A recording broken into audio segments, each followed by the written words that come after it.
Welcome back to Truths of a Madman. All right, so here we are.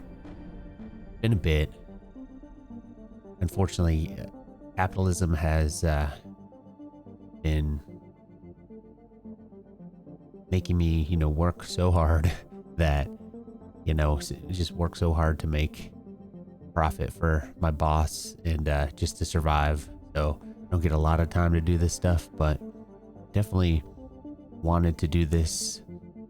Today I'm going to react to a video by a YouTuber that is a pretty big commentary YouTuber named Gooden. If you haven't heard of him, I'd be surprised, but I will leave the link to his channel in the description. This is basically about the greed of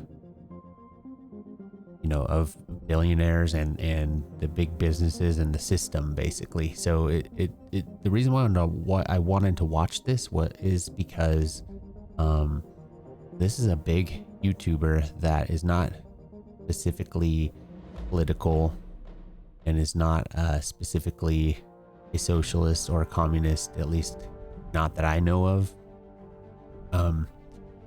So it's kind of uplifting or at least exciting to me that more people are possibly waking up to the exploitation and the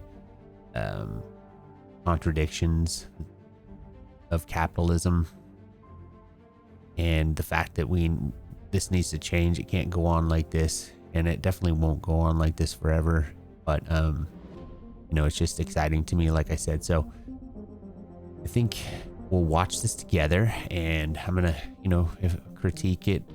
Not that I'm a Marxist, but I'm not. I'm always learning. I'm not an expert. So, but I'm gonna do an analysis and critique where I think I can and where it's necessary for what he has to say.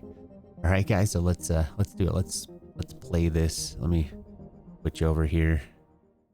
I feel like for the past 3 years, I've heard over and over again that a recession is about to hit. The stock market is going to crash. The housing prices are going to come back down to earth any day now. And yet somehow all of these things keep not happening. And for most people, it doesn't make sense. What do you mean the economy's good? My dentist just tried to get me to sign up for a credit card. Since the pandemic, the cost of living has skyrocketed. Inflation is out of control. Groceries have never been more expensive. Layoffs are happening. Wait a second. I just wanted to go back a little bit to that first graph. What do you mean the economy's good? My dentist just tried to get me to sign up for a credit card. That's Since hilarious. The pandemic, the cost of living has skyrocketed. Inflation is... Okay, so what is this? U.S. wages. So yeah, that's what I was saying. So I'm pretty sure that this bottom line on the graph that's in purple is the U.S. wages over since 2021 to 2025, and this is so it says up here average real hourly earnings, and then consumer price index and average hourly earnings. Not sure what that red one is. Wages haven't kept up. Yeah, so basically what I wanted to show here is this average real hourly wages, the one that's in purple. See how it's basically, it even dipped down in between 2022 and 2023, but it's basically just kind of kept even, just stagnant, whereas the consumer price index, or the cost of things, inflation, is going up and up and up 22%. So to me, that is definitely worth showing how reality is here. All right, so let's keep going. Is out of control. Groceries have never been more expensive. Layoffs are happening at an alarming rate. And the funny part is here in America, Donald Trump, this guy, I mean, obviously everybody knows he's full of it, but he's just sitting there saying, oh yeah, cost of groceries never been lower. I'm the best president arguably ever. I'm making American lives way better, make America great again, right? So bullshit. point, a college degree might be more likely to get you into crippling debt than it is to Yeah. help you find a job. And even if you have savings, you're more than likely one stroke of bad luck away from losing it all to medical bills. And yet some Right. people will look you right in the eyes and tell you, I don't know what you're talking about. The numbers are green. Yeah.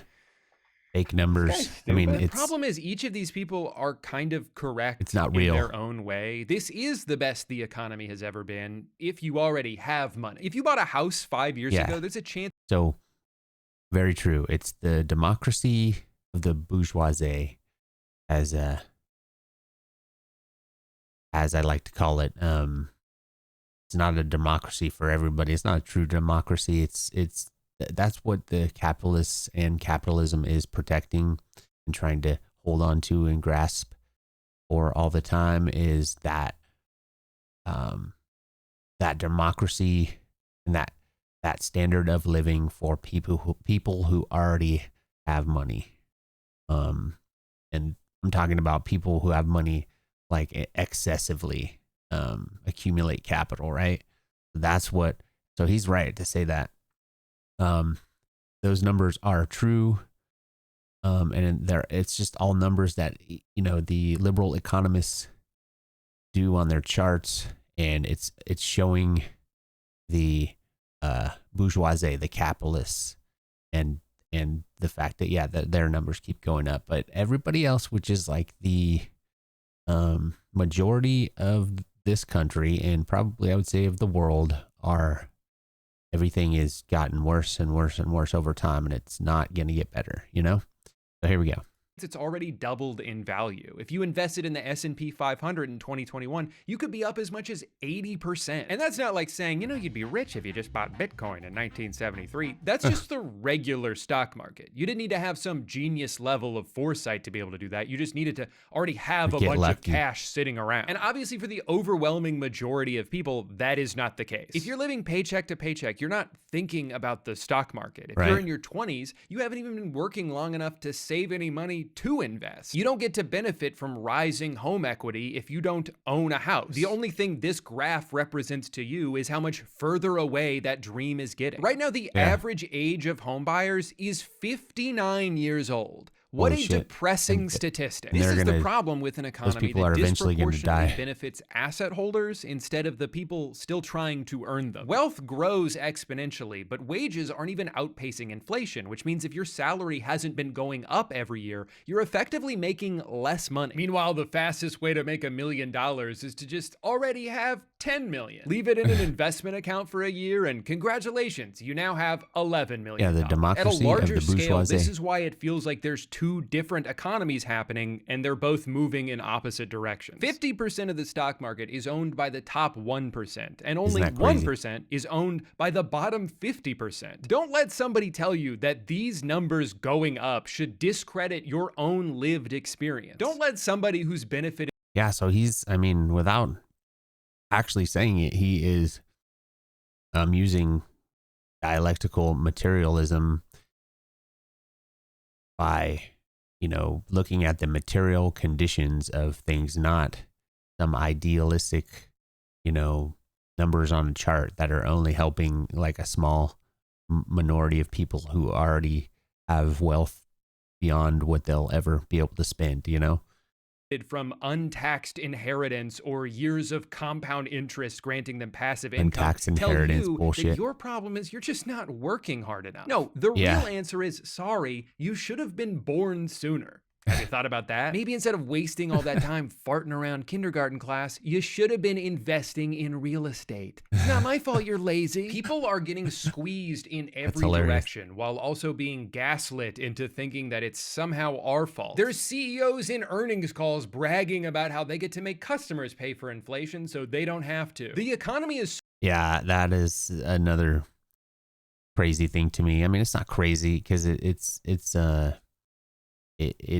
doesn't surprise me, that's for sure, that if profits fall, which they are always going to, especially if things automate and things, there's going to be a falling rate of profit because profit comes from labor power. But anyhow, if profits fall, companies are going to find ways to put it back on either the worker or the consumer. to pay for those falling profits. And that's just fucked up. That's exploitation, you guys. You get it, exploitation. That's what capitalism does to humanity and to the earth. I always say it, but that's the 100% truth. The economy sucks ass for most people right now. The only reason we're not technically in a recession is because the GDP is still going up. But the only reason the GDP is still going up is because of rich people, the AI industry. But the only the reason bubble that even looks as good as it does is because a handful of companies are just like passing money back and forth. But there's no recession.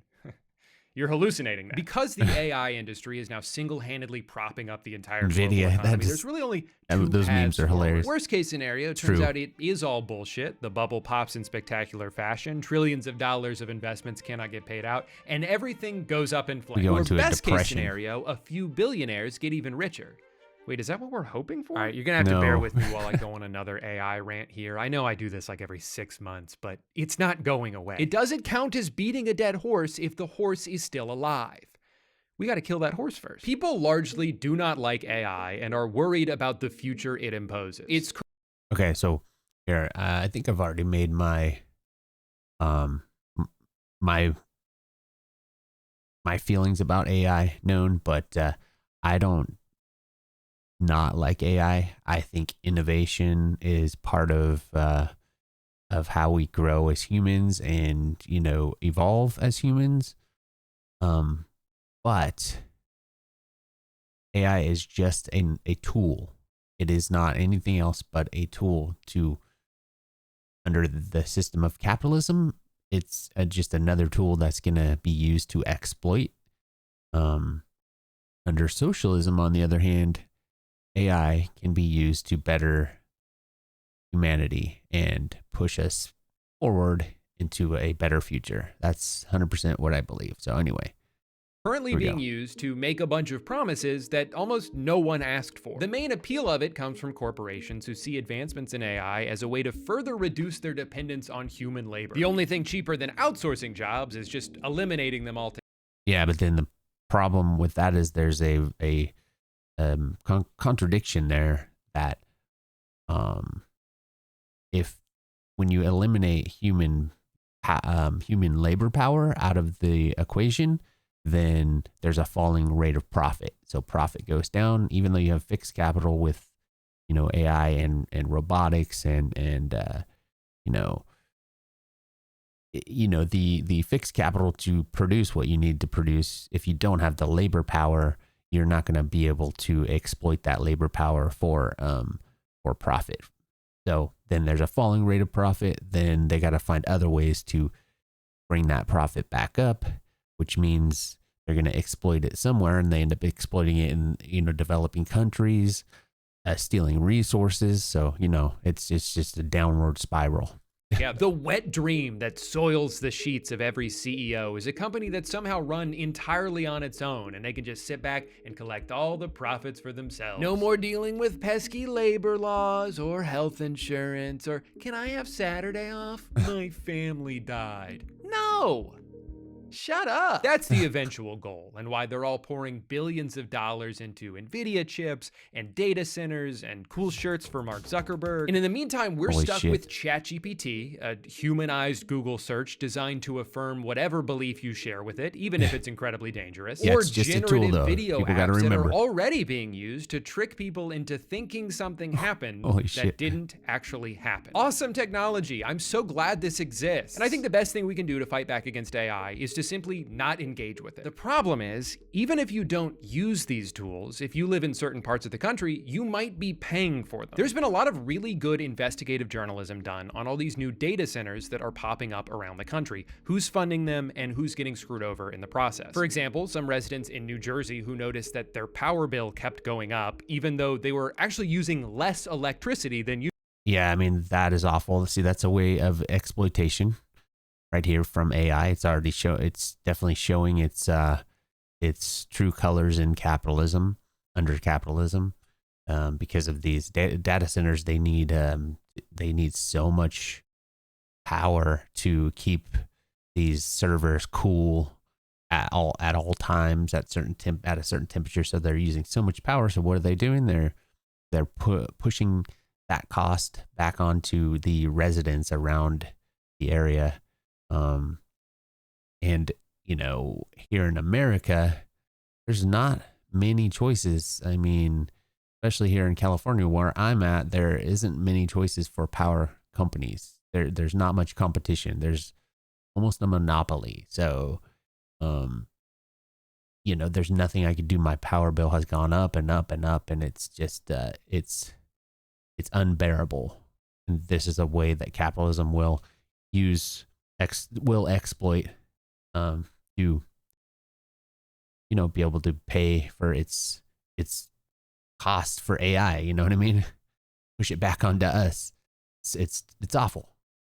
Well, it turns out it's due to an overall supply cost. Basically, when the total amount of electricity usage in an area goes up, power companies tend to pass those higher costs onto their customers. And for the past several years, electricity usage has been skyrocketing, with over half of that increase coming solely from data centers. Your utility bill is going up because Elon Musk wants to pretend to have a girlfriend. You see, AI doesn't just exist in some theoretical space. It has to be trained on trillions of gigabytes of data, and that data has to be stored in a physical location. To power this, it requires an absurd amount of electricity, which generates an absurd amount of heat, which then requires an absurd amount of water to cool off. Most of these buildings use over 1 million gallons per day, roughly the equivalent of 10,000 and they're people. using This would water. be even more problematic if they were being built in areas Like water is a finite resource. It's a material resource that actually matters, that they're just, exploiting the earth once again.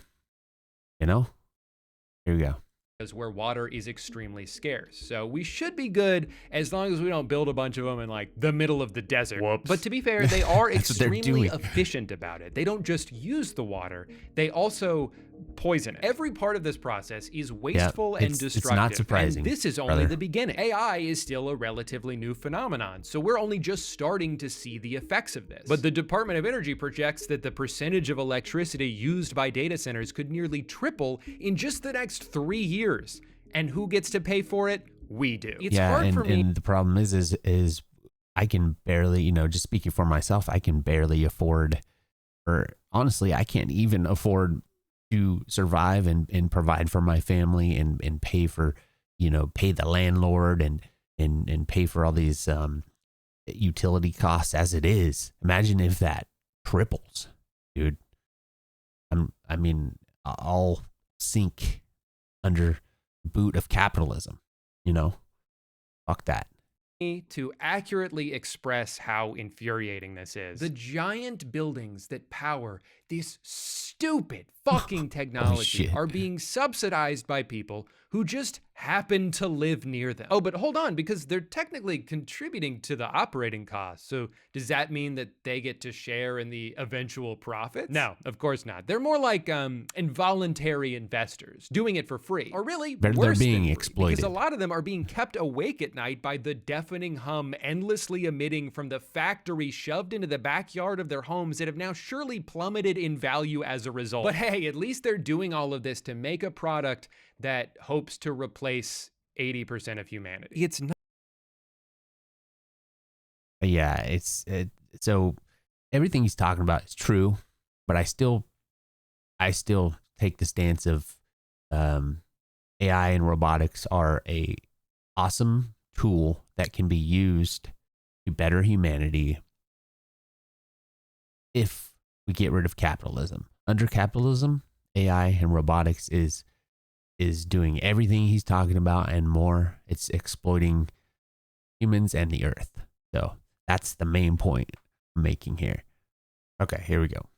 Not enough that these people already own everything they could ever want. They could so easily afford to pay for these things without even noticing that that money is gone. But why would they do that when they could simply have poor people pay for it instead? Because nothing will ever be enough for them. When a rich person makes some shady deal to screw over the working class, people will joke that they just need that money to buy their 4th yacht. And I don't even think it's that. They could buy 1,000 yachts and still not run out of money. They don't want to spend their wealth. They just want it to get bigger. It's the same obsession with seeing number go up that keeps me addicted to old school RuneScape, except the only life that's ruining is my own. What they have is a Yeah, yeah, he's totally true. 100%. What he's saying is true.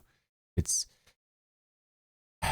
the fetishism of capital accumulation and wealth accumulation that they're like addicted to almost at that point, I would imagine. I mean, that's what it seems like. That's, Karl Marx has talked about it in Das Kapital, volume 1.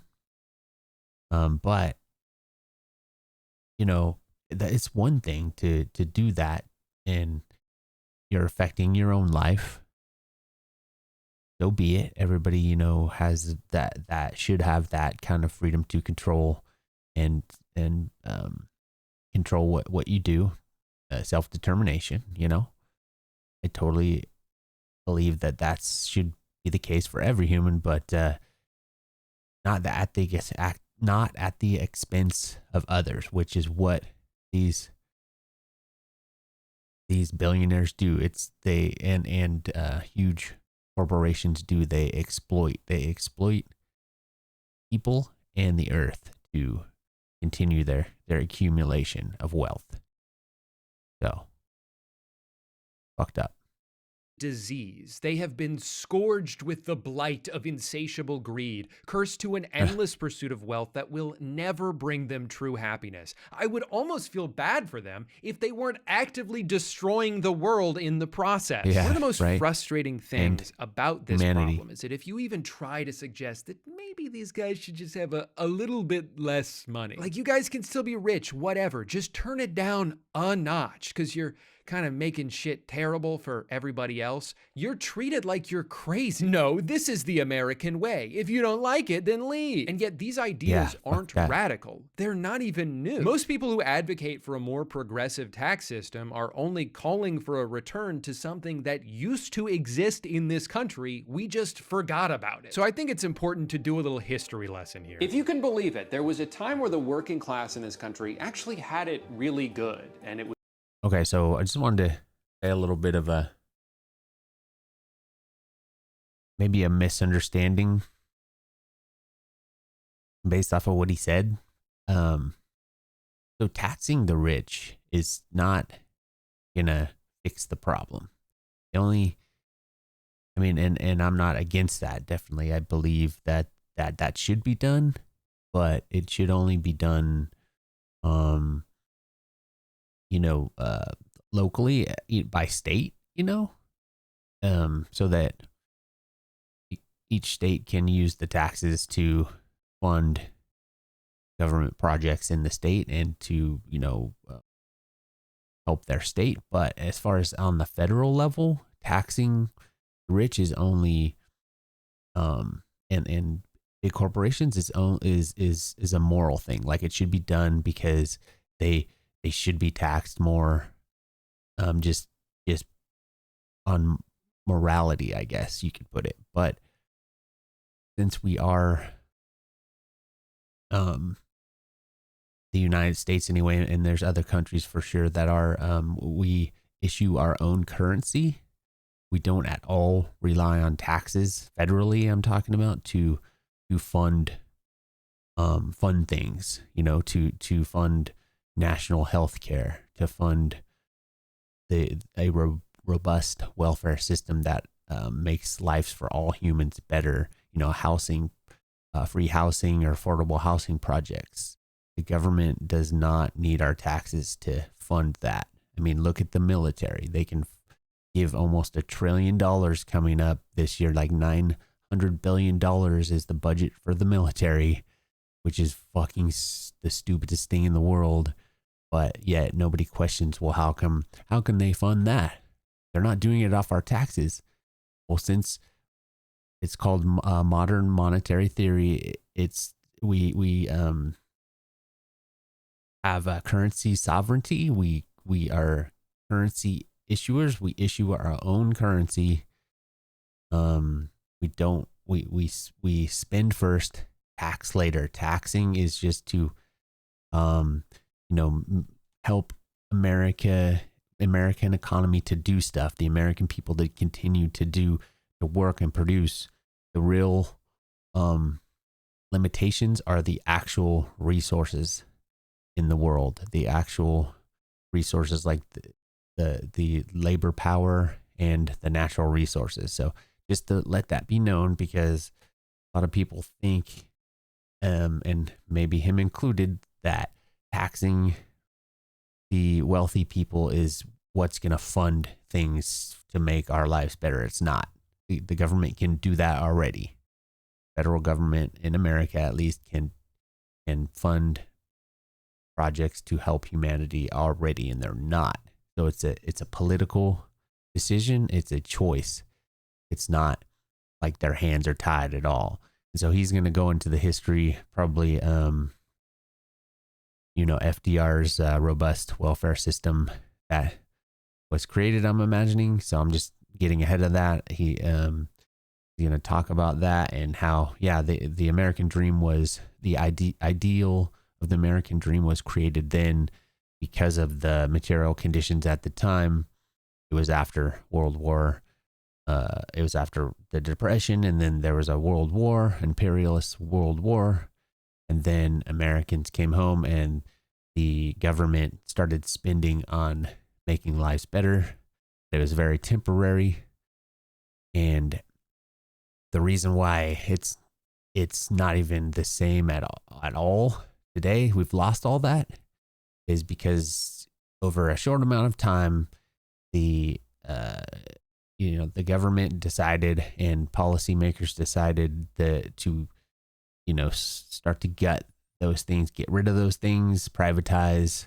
And then obviously neoliberalism came, that ideology, and it overtook almost everything as far as the economy, and it made it awesome for rich people, for billionaires, for the ruling class, and terrible for the working class. Caused a huge wealth inequality, which is what we're at today, which is just it blows my mind how bad it is. And so that's the contradictions of capitalism. That's where we're at. So I'm just talking about this because he's going to go into the history, and I'm just kind of getting ahead of that. So here we go. I kind of rambled a lot, but I just wanted to let that be known. Okay, here we go. It was mostly because things got so bad during the Great Depression that the government was worried about the country collapsing. Thousands of banks. Well, not only obviously they were worried about the economy collapsing, but they were also worried about revolution, which, in my opinion, like I'm at this point, I almost wish that they wouldn't have budged and they would have stuck with, their policies and not giving a good welfare system and reforms. If they wouldn't have, then there would have been a revolution in America, and we might be a socialist economy in a socialist country today, which is what I would rather have at this point. Because now we're at this point where it's just going to drag on, and I just wish we are further than this at this point. So anyway, here we go. Banks had closed, millions of people lost their entire life savings, unemployment peaked at 25%. So in fear of a revolution happening, the government was like, all right, fine, we'll give you livable wages. Just please put that musket down. I don't like the way you're looking at me. So the New Deal was born, and with it came Social Security, better labor standards, the right to unionize, a national minimum wage, an 8-hour workday. And over the next 2 to 3 decades, America became the most prosperous country on earth. Productivity. And like in when neoliberalism came around in the 70s and 80s and beyond, it just turbocharged, not like on steroids. It cut welfare, a robust welfare system, and we still have some things left, but not much, and those things are being undermined as I speak, skyrocketed and wages rose with them. Extra profits weren't just redistributed to employees, but their employers were proud to do it. They would brag about how lucrative it was to work for them. Look, 37% of profits went to our employees last year because this is a team effort, and when we win, they win. In 1943, Johnson & Johnson puts out this mission statement that's like, here's our list of priorities in order. Customers number 1, we got to make good products. Employees number 2, everyone who works here needs to feel valued and respected. Our community number 3, we all want to live in a better world, and as a company of our size, we feel like it's our responsibility to contribute to that however we can. And finally, all the way at the bottom, our shareholders can just have whatever's left. Of course. Yeah, but like the thing is I'm sorry to say, but even back then, companies weren't like better people. They were still capitalists. They were just trying to survive and get past this condition of the economy to make sure that they didn't lose it all. There wasn't a revolution, you know what I mean? And that's what they've always done, to do whatever they can possible to hold on to their position, their wealth, the status quo, you know? That's all. Of course, we need to make a profit to survive and grow, but that should just come naturally as a byproduct of focusing on these 3 tenets. Compared to modern corporate standards, this is all such a foreign concept that it almost sounds like it's coming from a fictional universe. But this yeah, because it was never genuine. It was only like it's all just drunk sincerity, you know what I mean? They did what they had to do because there was unrest, and so we can't take handouts. We can't take crumbs anymore. We need to say, no, fuck you. We're going to change this system. That's what we need to do. And taxing the rich is all fine and good, but that's not going to fix anything. So what I say is we need to change the system. We need the majority, the working class, to own the means of production and decide how it's distributed in society, and we need to create a more egalitarian system and society, and we can do that with planning and with AI and robotics now. If we use that in a system that was egalitarian to make all human life better and the earth, then those tools are going to be invaluable, you know what I mean? So actually happened. This was just America 70 years ago. Now, during this time, what do you think the tax rate was on the wealthiest Americans? For reference, in 2025, the highest income tax bracket is supposed to be around 24%, but because of how many ways there are to circumvent the rules, it often ends up being as little as 3%. For someone like Elon Musk, who doesn't take a salary from Tesla and instead just owns a large percentage of its stock, as long as he doesn't sell any of that stock, then technically there's no income to tax him on. Now, he can still leverage the value of those stocks to make purchases, you know, like how money works, but it's still not taxable because of the rules. This is how people like him and Jeff Bezos can be, in terms of net worth, 2 of the richest people on the planet. Yeah, and it's like in some years, speculated. pay $0 in taxes. In the middle of the 20th century, the tax rate on the ultra wealthy was not 3% or 20% or even 50%. Was it like 70? It was between 70 and 94%. It honestly sounds crazy, but even a lot of the people being taxed understood that it was necessary for society to continue to. Yeah, well, they understood that they needed to do what they had to do to make sure that they didn't lose it all permanently, you know, through a revolution. Exist. And having a strong middle class was a crucial investment into the future of the country. But I don't know, man. I just think it's kind of interesting that during what's referred to as the golden age of capitalism, the government did a bunch of socialism. During the period of time that birthed the idea of the American dream, the government was taxing the absolute shit out of the richest Americans and using that money to provide jobs and welfare programs for everybody else. A single income. So yeah, that's a misconception. I gotta critique that, because like I said earlier, before he started his commentary, I explained that the United States especially, but there are other countries like United Kingdom, Australia, Canada, places like that. But especially what I'm talking about is the United States. We're currency issuers, not currency users as the federal government. So they can spend first and they can tax after. They don't need taxes to spend. So they can decide to make a budget. It's just a policy in Congress and through the system of government to make a political decision to spend on free housing or affordable housing or national health care, those kinds of things. But they choose not to because it's not in their best interests. Because of capitalism, they need to make profits. So that's all. So he's talking about, he's kind of he's just misunderstood. A lot of people understand it in a backwards way, like like some countries they're not currency issuers, so yeah, they work this way. It's not like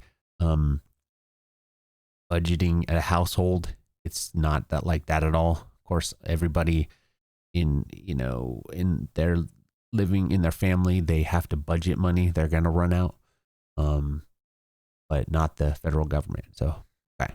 Household working a regular ass job could afford to start a family, buy a house, send their kids to college, and retire at a reasonable age. No wonder people who grew up then gush about capitalism the way they do, because for them, it was great. But at this point, it is disingenuous to use that time period as the example for why capitalism works. Yeah, it's just because a point in time those material conditions a worked. long time ago. The generation of people who started as beneficiaries of a more equitable system changed the rules once the roles were reversed and they had the power. So what the hell happened? Everything was going great. What changed? Well, there were a lot of things, obviously, but one of the first big dominoes was the US's involvement in the Vietnam War, which was expensive and deadly, but to be fair, also accomplished nothing. And this had long-term ramifications. America had been diverting so much money away from manufacturing and towards defense that it opened the door for other growing industrialized countries to surpass them. More and more products were becoming cheaper to import than they were to produce. This led to factories getting shut down, unemployment starting to creep back up. A recession hits, and we're now facing a pivotal fork in the road in the late 70s. Either we could go back to what worked in the past, prioritize the working class, reinvest into our own infrastructure, no, they don't need to do that at that point. Poverty they've fallen into through no fault of their own,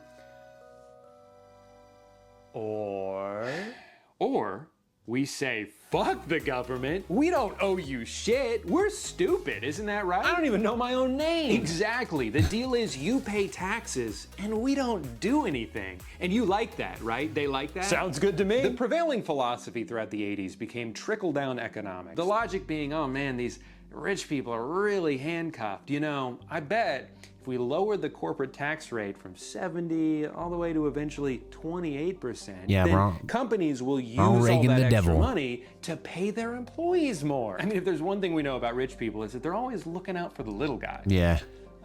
Now, for some reason, this hasn't worked out yet, but it's only been 55 years. So. It's never going to work out. I know he's being sarcastic, but he's talking about neoliberalism. Was the decision created this. Well, it's a bigger, more nuanced story, but it was kind of created by some economists in a think tank, and they started pushing these policies out there. Long story short, we ended up with what he's talking about, where it's privatization of everything possible. Deregulate everything, and basically gut the welfare system any chance you can get. And by doing that, they're saying that it's gonna make these businesses richer, but in return it's gonna trickle down to everybody else, and everybody will be enriched by it. And obviously that doesn't happen at all. The rich just continue to get richer. It causes worse and worse wealth inequality like we see now. And the contradiction just sharpens until there has to be a qualitative change. So The jury's still out. See, I would argue that part of the reason why companies in the 40s and 50s were so generous with their extra profits was because the tax rate was so high. I mean, think about it. If you're faced with the decision between giving a huge chunk of money to the government or redistributing it back to the employees who helped you earn it in the first place, you would be much more likely to do the latter because it's an investment in your own company. It's a mutually beneficial exchange. Well-compensated workers are proven to be more loyal and more productive, and those are two things that you want. Now, there were other factors as well, loosening a lot of anti-monopoly regulations, the legalization of stock buybacks, but this dramatically lower tax rate is a big reason why the 80s serves as the dividing line on just about every economic graph you could look at. This was the beginning of a long it's and when continuous neoliberalism transfer of policies wealth got from put out the there. working class to the top 1%. And while it would be very easy to just blame all of this on it was a then power President grab Reagan, for sure. that would only be mostly true. Sure, this new approach opened the door for more exploitation and greed, but you still needed a few scumbags willing to go through that door for the evolution to be complete. Oh, there's and plenty of nobody them. sprinted through it faster than one man. The real-life cartoon villain who designed the blueprint that most modern CEOs are still following to this day. His name was Jack Welch, and he's often referred to as the man who broke capitalism. During his tenure as CEO of General Electric, he turned the once quintessential American General company Electric that reshaped people's lives and supplied hundreds of thousands of high-paying jobs all across the country into a worthless carcass and a joke of a corporation, all while he became one of the richest people on the planet. In the century before Jack Welch took the reins, GE invented things like X-ray machines, jet engines, TVs, radios, and just about any kitchen appliance you can think of. In the 1980s, Jack invented laying people off. Yeah, it's like that was his big changed idea. into What if we just finance fire capitalism. A bunch of people? And then we don't have to spend as Where much only money. It rich seems people so and simple and obviously very big companies get commonplace richer. today, but before Jack, companies were not doing this. It was almost seen as un-American to fire somebody unless you absolutely had to. But Jack didn't think like everybody else. He was a pioneer. He bravely instituted the rank and yank system, where every year the bottom 10% of employees would get laid off no matter what. Not because they all deserved to be fired, but just because they fell on the wrong side of a spreadsheet. What's that? You were 3 years away from retirement and now you no longer qualify for pension? Okay.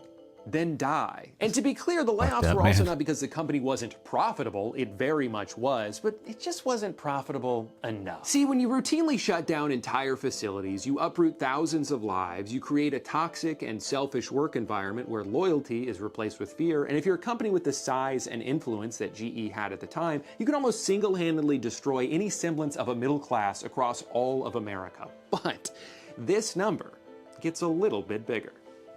So it's kind of a fair trade. GE was at the forefront of this countrywide philosophical transition from an economy that cared about making things and rewarding the labor it took to do so, to an economy that only cared about shareholder value and would prioritize anything it could to make that number go up. But the thing about the stock market is it's mostly just... And so the other thing I wanted to say is with the rise in finance capitalism, the way that they could still, keep the profits and keep capitalism's machine turning and working is by exploiting cheap labor power, because it's always, the profit always comes from the labor power. So they could exploit cheap labor power in other countries that are developing, because their labor power is going to be cheaper, and they could, use their resources, which is like straight up colonialism or neo-colonialism, which we're doing to this very day, because we kind of de-industrialized our country, like he's talking about, 100%. And so that's how they continue to do this and be able to do their finance capitalism, so that American people, they don't benefit at all. And also developing countries, their labor power gets exploited like in terrible, terrible ways. So, and we destroy the planet along with it all. Neoliberalism is just so beautiful, isn't it? About perception. As long as something seems to be growing in value, then people will be more likely to invest in it which will in turn cause it to be more valuable, It's even like if a it shouldn't be. A lot of what Jack speculation. did during his time as CEO did not make the company better, but it did make it bigger. And in the eyes of Wall Street, that was all that mattered. I mean, come on, a business that relies on something boring like selling products can only grow so much. But a company that's constantly acquiring other companies simply has no ceiling. I mean, they could be worth infinity dollars when you think about it. So that's what they did. Over the next few decades, GE bought and sold hundreds of companies, and Jack was lauded for his brilliance because from the outside, everything seemed to be working. I mean, sure, they were becoming a bloated, nonsensical hodgepodge of unrelated businesses, That eroding the didn't company's produce anything infrastructure and prioritizing constant material quarterly gains conditions. over any long-term sustainability, but no one gives a shit because the stock price has never been higher. They've stumbled upon an infinite money glitch. They're just alchemizing value out of thin air. It gets to a point where the company bullshit. founded by Thomas Edison doesn't even make their own light bulbs anymore. It's cheaper to get them somewhere else. Who cares? All they care about Right. now is their ballooning financial division. They're issuing high-interest loans. They become a massive holder of subprime mortgages, a famously good investment to make in the early 2000s. Literally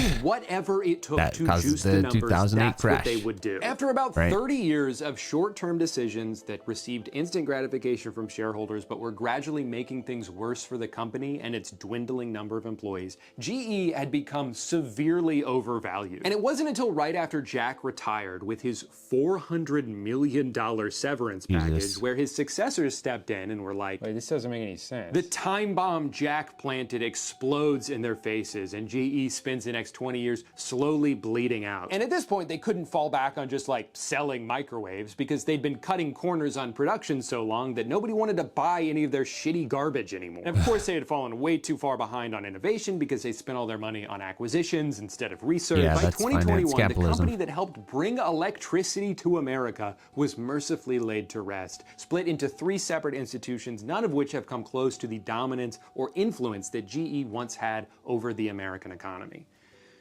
But here's the thing. You know who isn't affected at all by the cataclysmic downfall of General Electric? Jack Welch, because he's dead now. Yeah, plus he's the one that enriched himself off of doing that. Who cares about anybody else in the aftermath, right? It's just so fucked up, and it's just the way that capitalism, it has to continue to grow, move, and it does that by exploitation in one way or another. So that's why it just cannot continue, and it won't. I mean, it can't. Eventually, it's inevitable, but we need to push it along the way quicker. He already got to live his entire life of luxury and adoration without ever having to deal with the fallout And that's what these caused by his billionaires are action. doing He now. took control of a building with a rock-solid foundation and just kept scrapping it for parts until the only thing left for it to do was collapse under its own weight. But by that point, he was long gone. I believe that this is the goal of those who now follow in his footsteps. They don't need to care about whether or not what they're doing is harmful or unsustainable. As long as They the just need to live their facade lavish can be life. maintained long enough for them to reap the rewards, it doesn't matter that the ship is sinking behind them because they have a lifeboat. It doesn't matter that America's spent the past 60 years exporting all its jobs and decimating the economies of small towns all across the country because a few hundred people responsible for those things already got to live long, happy lives. They don't give a shit. This cutthroat corporate culture that Jack pioneered is still seen all around us today, and through the magic of time, it's only getting worse. Yeah. CEOs make $1,000 every second, while their employees have to piss in water bottles so they don't fall behind. Routine layoffs, regardless of if a company is even struggling, are so normalized that it's just something we've come to expect. The stock the market fallen- yeah, rules the world. Every profit. major decision is dictated by this inherently volatile and short-sighted metric, and look at where that's gotten us. Millions without jobs, an enshittification epidemic, and a concentration of wealth that should be seen as a threat to humanity. Even while Yeah, so just one other thing I wanted to say here. I don't want to drag this out too long, but another reason for all of this, for laying off, is that labor pool. They figured out that, especially under neoliberalism, that if they keep like a certain amount of homeless and a certain amount of unemployed, you know, not too, they try to keep the percentage at a certain level. It can't go maybe above 10%, right? But they keep this labor pool there so that it can be used as leverage against everybody else that does have jobs and that are complaining that they don't make enough to live or whatever, you know. Then these capitalists can just be like, well, oh yeah, well, you don't like what you know, that what I give you, you don't like the job you have, then I'll just fire you and go get go pull from this labor pool. They'll be happy with it, or at least for now, right? So that's part of this whole situation. Owning everything. that Billionaires goblin. live in fear of losing it. So they weasel their way into politics. these They guys. influence elections. They Sick. buy policy changes. They use their wealth to reshape the world to benefit them even further. They try to control narratives by buying up news outlets. They can dictate what's on our social media feeds. They spend an enormous amount Awful. of resources on pitting us all against each other, so all we're too part of the distracted program. to see that the real problem is them. them Should keep the human power. race survive? Palantir, they're awful. Everything kind of sucks right now, and as a result, most people are justifiably pretty angry. But for media outlets and politicians, that anger is their single most powerful tool because they can tell you where to direct it. And they don't even really care who it is, so long as it's not them. That's why it changes all the time. Sometimes it's trans people, sometimes it's immigrants. Most recently, it's been poor people. There's been this whole war going on over food stamps because when the government shut down, 42 million Americans Terrible. lost access to SNAP benefits. Now that's an objective piece of information, an inarguable statistic, but depending on how it's presented to you, it may lead you to draw a drastically different conclusion than somebody else. For some, it might put into perspective how dire the situation has gotten. Like surely there's underlying issues with a system that's allowed 12% of its population to be unable to afford food. Alternatively, you might hear that and think, wait a minute, my tax dollars are paying for these greedy freeloaders? I'm busting my ass over here to barely make ends meet. No, see, but that's there again. I just got to bring that to the forefront. That is a total misunderstanding, misconception of how our monetary system works here in America. At least, the government doesn't need taxes to fund food stamps or welfare at all. They can spend first, or they do spend first, and they'll tax later. So it has nothing to do with it. It's just a decision. They want to demonize anything that has to do with socialism, you know? And these leeches are using my money to buy cookies? That's not fair. And all That's it takes is that's highlighting bullshit. a story or two of someone taking advantage of the system to make you think there's this rampant issue that you're expected to feed all of these But people it's with money you definitely a barely have mentality enough of for to feed yourself. This narrative has been certain used Americans. since the 70s because it's very effective. You work hard, they're lazy, this program is bad. It's easier than ever now to push this narrative because you can just AI generate a video of a fat lady screaming in Walmart and get everyone pissed off. But in order to properly analyze this, let's take a look at the data. First of all, SNAP only makes up about 1.5% of the overall federal budget. Less than an eighth of what we spend on defense and an eighth of what we spend just on interest spend on so the much debt that on we owe. defense. By my math, cutting this People program would don't only save question the that. average taxpayer a couple $100s a year. And of course, that's assuming that if they were to cut it, they would send you a refund in the mail. No, I'm pretty sure they would still take the same amount, but instead of reinvesting it into the economy, which is what SNAP ultimately does, they would just buy some more missiles or send a pile of cash. Yeah, but see, all of the just there again, all of this is coming from the perspective that we need taxes to pay for our budget and our federal budget. We don't, not at all. So all of this is kind of like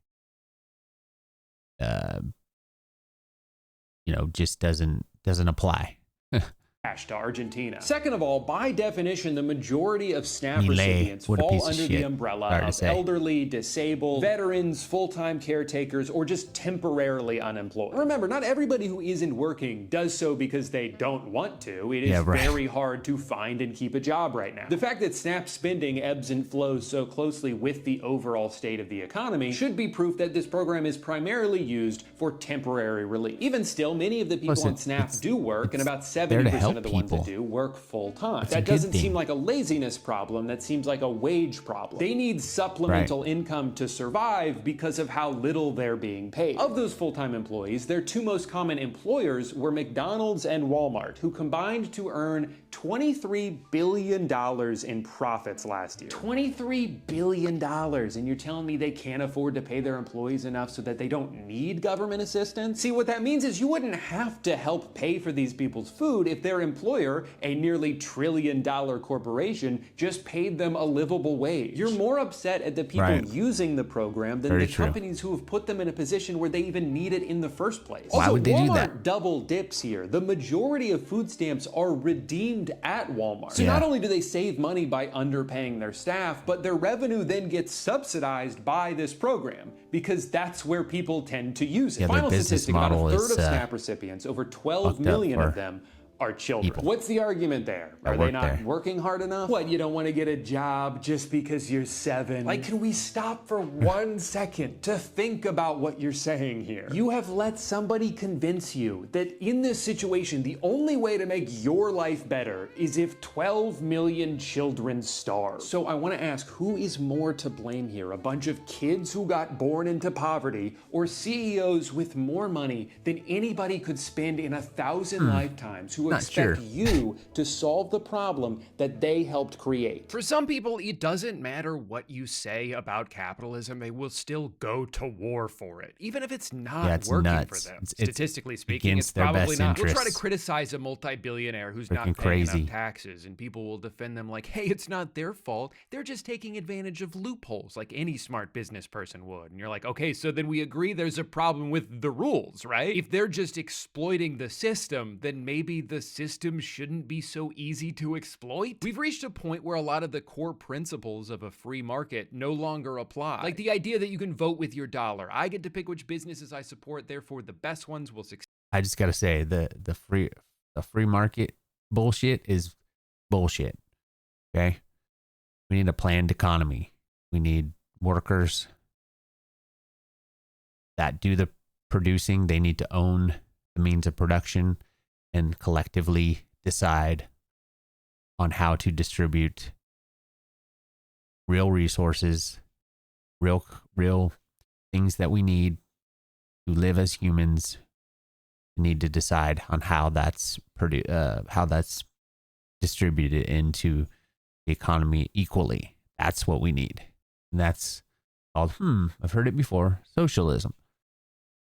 And the worst ones will fail. Yeah, except when one company is allowed to corner the market and price out all their competition, suddenly there isn't any. And we would It's gonna have happen, small no businesses matter tell what. us if they walked into a Walmart or a Costco, the retail price at those stores, the price on the shelves at those stores is lower than the wholesale price a small business is getting. And so Wow. there are huge disparities here. And that's now feeding into itself, right? The more dire the economy is for everyone, the less freedom they have when they're deciding what to pay for. Amazon is certainly not the only place to buy things, but historically speaking, it's almost always the cheapest and most convenient. So how do you convince somebody who's also been forced to pinch pennies due to their own circumstances that they need to spend more time and money buying that same thing from a local mom and pop shop when they could just click 3 buttons and have it magically appear at their door in 3 hours? It's not even really fair to impose that because that person is also struggling. But then the cycle continues. The small business closes, Amazon and Walmart extend their reach even further, and once all competition is defeated, then they can just raise the prices to be whatever they want. They can train an algorithm to charge you the maximum price they think you'll pay at any given moment. Now, one of the most common counter arguments you'll hear if you bring up the idea of raising taxes on the ultra wealthy is that, well, if you do that, they're just gonna leave. First of all, no, they're not. That's a bluff they've been using for years, perpetuated by media networks owned by, you guessed it, rich people who don't want their taxes to go up. Sure, a few of them might leave, but the kinds of people who are willing to go to the trouble of moving their entire business from New York City to like Kissimmee, Florida, are probably already doing everything they can to avoid paying any taxes at all. It doesn't seem like a very productive mindset to cater to this parasitic minority at the expense of everybody else. Second of all, oh my God, can we grow some fucking balls here? You don't understand.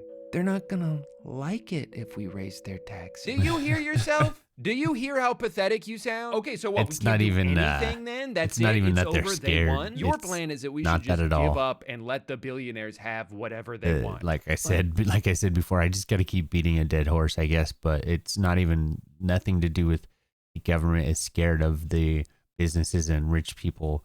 They don't need taxes to